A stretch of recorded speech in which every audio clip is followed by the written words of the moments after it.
Hi, I'm Mary, a librarian and book reviewer with a focus on stories written for kids, tweens, and teens. Today I get to share with you this book called Not So Bad Guys, Snow Monster, written and illustrated by Michael Buxton.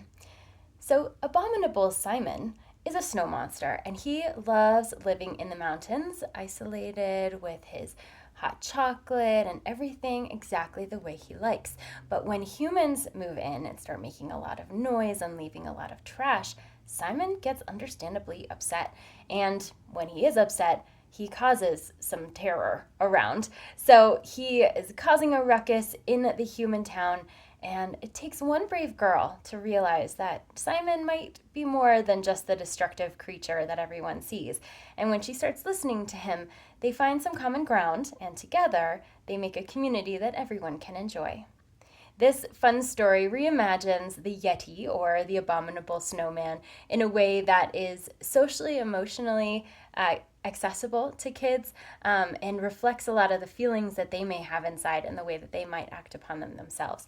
So it has really good modeling as far as how someone might be able to help if they see some of this destructive behavior happening with one of their friends or classmates.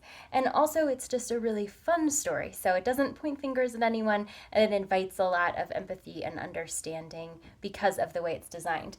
So there is a limited color palette here, which places the story in kind of a mountain town with some cozy feelings, but also the cold that is on the outside. So you have a little bit of both in the illustrations, and they're really easy to see from a distance.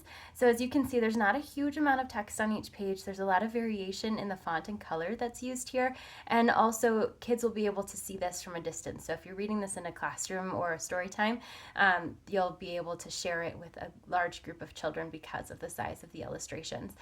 Better probably for a preschool or kindergarten audience because of the social emotional component to this book and the fact that the narrative is a little bit longer than some other picture books. And then also they have some of the background knowledge of who an abominable snowman might be in literature, and then a way to kind of contradict or challenge maybe their biases about these characters to begin with.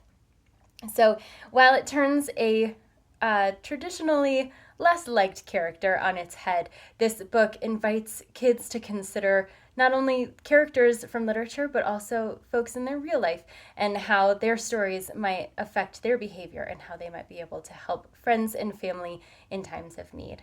If this sounds like a great fit for you or for someone you know, I hope you look for it wherever you get your books.